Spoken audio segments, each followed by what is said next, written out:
Hi guys, this is Raghu and welcome back to my channel. Padma Bhushan, God of Masses, Nandamuri Balakrishna. ఈ పేరులోనే ఓ vibration ఉంది. సినిమాలోనైనా నిజ జీవితంలోనైనా మేలివన్నీ రాజసం, వెనుదిరగని నైజం, ఉన్నది ఉన్నట్లుగా మాట్లాడే నిజాయితీ, పని పట్ల నిబద్ధత, మహనీయుడు విశ్వవిఖ్యాత నట సార్వభౌమ అన్న ఎన్టీఆర్ కొడుకైన బావ చంద్రబాబు ముఖ్యమంత్రిగా చక్రం తిప్పుతున్న తను ఎమ్మెల్యే అయ్యుండి కూడా అవినీతి మరకంటని ఆదిత్యుడు బసవతారకం హాస్పిటల్ స్థాపించి ఎంతో మంది నిరుపేదలకు వైద్య సహాయం అందిస్తున్న దాత, తనని నమ్ముకున్న దర్శకులకు నిర్మాతలకు కొండంత అండ, కొన్ని కోట్ల మంది అభిమానుల్ని సంపాదించుకున్న మనిషి బాలయ్యని ఒక్కసారి అభిమానించడం మొదలు పెడితే చచ్చేదాకా మనిషి మీద అభిమానం వీడలేరు. నటనలోనే కాదు, వ్యక్తిత్వంలోనూ ఉన్నత స్థాయి భావాలు కలిగి ఉంటాడు. కొందరు చేతగాని డైరెక్టర్స్ చేతగాని తనం వల్ల ఫ్లాప్స్ పడ్డాయి.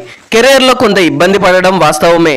విపరీతంగా ట్రోల్స్ చేశారు. అయితే ప్రస్తుతం నందమూరి బాలకృష్ణ కెరీర్ పరంగా ఫుల్ జోష్ లో ఉన్నారు. ఒకప్పుడు బాలయ్య కెరీర్ లో పీక్ స్టేజ్ అంటే సమరసింహారెడ్డి, నరసింహనాయుడు చిత్రాలు. ఆ రేంజ్ లో ప్రస్తుతం బాలయ్య చిత్రాలు బాక్సాఫీస్ ను షేక్ చేస్తున్నాయి.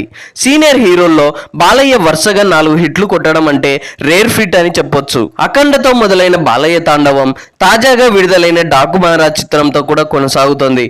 అఖండ, వీరసింహారెడ్డి, భగవంత్ కేసరి, డాకు మహారాజ్ ఇలా బాలయ్య 4 హిట్లు అందుకున్నారు. కొన్నేళ్ల క్రితం బాలయ్య నటించిన సినిమాలు గమనిస్తే ట్రోలింగ్ స్టఫ్ గా సోషల్ మీడియాలో వైరల్ అయ్యాయి. సింహ తర్వాత పరిస్థితి కాస్త మెరుగుపడింది. అయితే పూర్తిగా కాదు. అఖండ తర్వాత బాలయ్యలో స్పష్టమైన మార్పు మొదలైంది. అయితే బాలయ్యలో ఇంత మార్పుకి కారణం ఏంటి?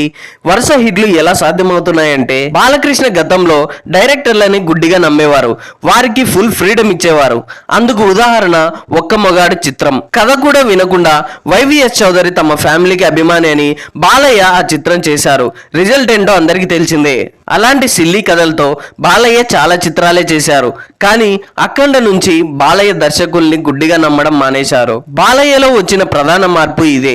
కథా చర్చల్లో బాలయ్య బాగా ఇన్వాల్వ్ అవుతున్నారట. భగవంత్ కేసరి, డాకు మహారాజ్ చిత్రాల్లో తనే స్వయంగా ఐడియాలు కూడా ఇచ్చారు. అవసరమైన మార్పులు సూచించారు. తన నుండి ఫ్యాన్స్ ఏం ఎక్స్పెక్ట్ చేస్తున్నారో డైరెక్టర్లకి చెబుతున్నాడు. బాలయ్యలో వచ్చిన ఇంకో మార్పు ఏంటంటే ట్రెండ్కు తగ్గట్లుగా యువ దర్శకుల్ని ఎంచుకోవడం. అవుట్డేటెడ్ డైరెక్టర్లని పక్కన పెట్టేసి గోపిచంద్ మల్లేని, అనిల్ రావిపూడి, బాబీ లాంటి యువ దర్శకులను ఎంచుకుంటున్నాడు. తాను ఎంచుకునే కథల విషయంలో బాలయ్య చిన్న కుమార్తె తేజస్విని అభిప్రాయం కూడా తెలుసుకుంటున్నాడు. ఇటీవల తేజస్విని తన తండ్రి సినిమా కథల ఎంపిక, ఇతర విషయాలను దగ్గరుండి చూసుకుంటుంది. ఇలా అన్ని జాగ్రత్తలు తీసుకుంటూ బాలయ్య వరుస హిట్లు కొడుతున్నారనే అభిప్రాయం వినిపిస్తోంది. ఒక విధంగా చెప్పుకోవాలంటే బాలయ్యకు ఇది సెకండ్ ఇన్నింగ్స్ లాంటిది అనుకోవచ్చు. ఒకప్పుడు ఆయన తీసిన సినిమాలు చూపించి ట్రోలింగ్ చేశారు, కానీ ఆయన నటనకి మాత్రం ఏ వంక పెట్టలేకపోయారు. స్టిల్ ఇప్పటికీ కూడా. That is Balakrishna. ఎన్టీఆర్, ఏఎన్ఆర్, కృష్ణ, శోభన్ బాబు ఈ 2 జనరేషన్స్ తర్వాత బాలకృష్ణ, నాగార్జున, చిరంజీవి, వెంకటేష్ ఈ నలుగురు కూడా తెలుగు ఫిలిం ఇండస్ట్రీకి 4 దిక్కుల్లో 4 స్తంభాలుగా నిలబడ్డారు. ఇది ఎవరు కాదనలేని నిజం. ఈ నలుగురు హీరోల్లో వెంకటేష్ ఫ్యామిలీ ఎంటర్టైనర్ మూవీస్ కి స్థిరపడిపోతే నాగార్జున యూత్ స్టార్ గా ఎనలేని పాపులారిటీని సంపాదించుకున్నాడు. ఒకప్పుడు యూత్ అంటే నాగార్జున, నాగార్జున అంటే యూత్ అనే రేంజ్ లో ఆయన హవా నడిచింది. దాదాపుగా టాలీవుడ్ లో నెంబర్ 1 హీరో అనే రేంజ్ కి వెళ్లిపోయారు నాగార్జున. కెరియర్ మంచి పీక్ స్టేజ్ లో ఉండగా ఆయన చేసిన సినిమాలు అనూహ్యంగా ఫ్లాప్ అయ్యాయి. నెంబర్ 1 నుండి మెల్లగా 3వ స్థానానికి జారుకున్నాడు. ఇక megastar Chiranjeevi comedy, action, dance ఈ మూడింటితోనే ఇండస్ట్రీలో నెంబర్ 1 గా ఎదిగాడు. ఇక ఫైనల్ గా నందమూరి బాలకృష్ణ విషయానికి వస్తే టాలీవుడ్ ఇండస్ట్రీలోనే అన్ని రకాల జానర్స్ ట్రై చేసిన ఏకైక హీరో, పరిపూర్ణమైన నటుడిగా గుర్తింపు తెచ్చుకున్నాడు. హిట్టా ఫ్లాపా విషయం పక్కన పెట్టేస్తే ఒక నటుడిగా 100% న్యాయం చేయగలిగిన విభిన్న పాత్రలు పోషించాడు బాలయ్య. టాలీవుడ్ ఫిలిం ఇండస్ట్రీలో ఎంతో మంది గొప్ప నటులు ఉండొచ్చు, కానీ బాలకృష్ణ మాత్రం డిఫరెంట్ యాక్టర్ గా ఆయన చేసిన డిఫికల్ట్ క్యారెక్టర్స్, డిఫరెంట్ జానర్స్ వేరే ఏ హీరోకి కళలో కూడా సాధ్యమయ్యే పని కాదు. చారిత్రకం, పౌరాణికం, జానపదం, సాంఘికం, science fiction, faction, action, comedy, devotional, horror ఇలా జానర్ ఏదైనా సరే అవలీలగా చేయగలిగే వర్సటైల్ యాక్టర్. అసలు నువ్వు ఏ జానర్ లో మూవీ చూడాలనుకుంటున్నావో చెప్పు. నువ్వు జానపద చిత్రం చూడాలనుకుంటున్నావా? అయితే భైరవ దీపం సినిమా చూడు. పౌరాణికం చూడాలా? అయితే శ్రీరామరాజ్యం, శ్రీకృష్ణార్జున యుద్ధం చూడు.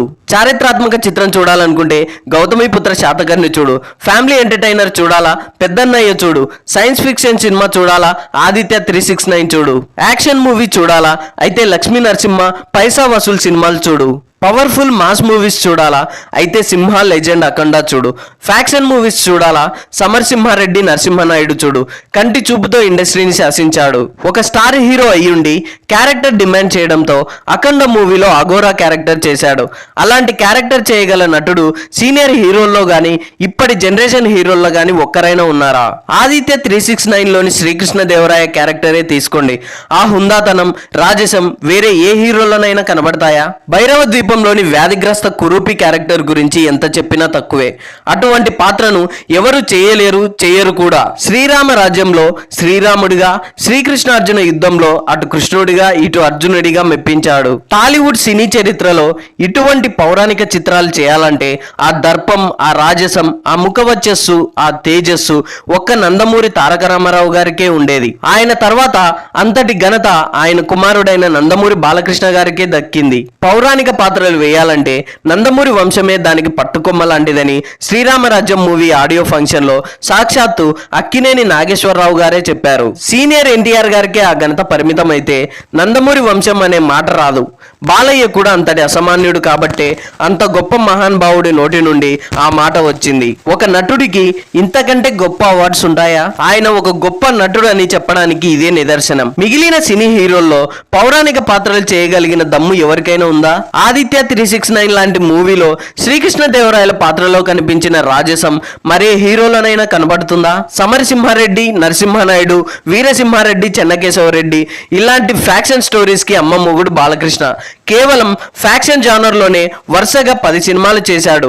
కొన్ని ఇండస్ట్రీ హిట్లు అయితే కొన్ని బ్లాక్ బస్టర్లు అయ్యాయి. ఒకప్పుడు తొడగొడితే ట్రైన్ వెనక్కి వెళ్లే సీన్లు చూపించి ట్రోల్ చేసేవారు. కానీ ఇప్పుడు అలాంటి సీన్స్ లేకుంటే జనాలు ఒప్పుకోవడం లేదు. దేన్నైతే చూపించి హేళన చేశారో అలాంటిదే ఇప్పుడు కావాలనుకుంటున్నారు.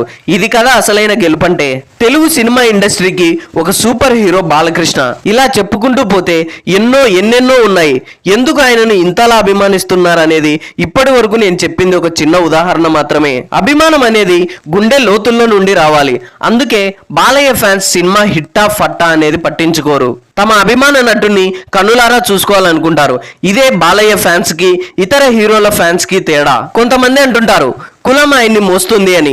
కులం అవకాశం ఇస్తుందేమో కానీ అధికారాన్ని, అభిమానాన్ని కాదు. అలా అయితే వైఎస్ జగన్మోహన్ రెడ్డిది ఏ కులం?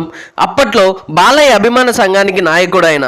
సమరసింహారెడ్డి సినిమాకి ఏకంగా బ్యానర్లు కట్టి బాలయ్య పైన తన అభిమానాన్ని చాటుకున్నాడు. బాలయ్యని నిజంగానే తన కులమో టీడీపీ క్యాడరో మోస్తుంటే మరి జగన్మోహన్ రెడ్డి లాంటి వాళ్ళు అభిమానించలేరు కదా.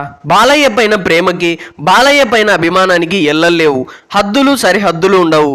ఆఖరికి శత్రువైనా సరే ఏదో ఒక సిచ్యువేషన్ లో జై బాలయ్య అనాల్సిందే. పార్టీలకి, ప్రాంతాలకి, కులాలకి, మతాలకి అతీతమైనది బాలయ్య స్టార్డమ్. కొందరు కోడిబుర్రగాళ్ళకి ఇది అర్థం కాదు. అభిమానానికి కులానికి ఏం సంబంధం? బాలకృష్ణ అభిమానుల్లో ఎవరిని అడిగినా గుండెల నిండా గాలి పీల్చుకొని సగర్వంగా నేను నందమూరి బాలకృష్ణ అభిమానినని చెప్పేటప్పుడు ఆటోమేటిక్ గా చెయ్యి మీసం మెలేస్తుంది, తొడగొట్టమని కాలు పైకి లేస్తుంది, రోమాలు నిక్కపొడుచుకుంటాయి, కళ్ళు ఆనందంతో తడిసిపోతాయి. జై బాలయ్య అంటూ నోరు అరుస్తుంది, శరీరం చిందులేస్తుంది. That is Balakrishna. Telugu cinema industry నెలరాజు బాలకృష్ణ. చలనచిత్ర చరిత్రలో కలికితురాయి బాలకృష్ణ. సినీ చరిత్రలో మేరు పర్వతం బాలకృష్ణ. కళ్ళ కపటం లేని బోలా మనిషి బాలకృష్ణ. అశేష ప్రజానిక బలాన్ని, అభిమానాన్ని సంపాదించుకున్న గొప్ప మనిషి బాలకృష్ణ. నేను మీ నందమూరి అభిమానిని. మీలో ఎంతమంది బాలయ్య అభిమానులు ఉన్నారో కింద కామెంట్స్ లో తెలపండి. ఈ వీడియో మీకు నచ్చినట్లయితే జస్ట్ ఒక లైక్ వేసుకోండి చాలు. ఇలాంటి మరిన్ని అప్డేట్స్ కోసం మన ఛానల్ని ఇప్పుడే సబ్స్క్రైబ్ చేసుకొని పక్కనే ఉన్న బెల్ ఐకాన్ని కూడా యాక్టివేట్ చేసుకోండి. Thanks for watching.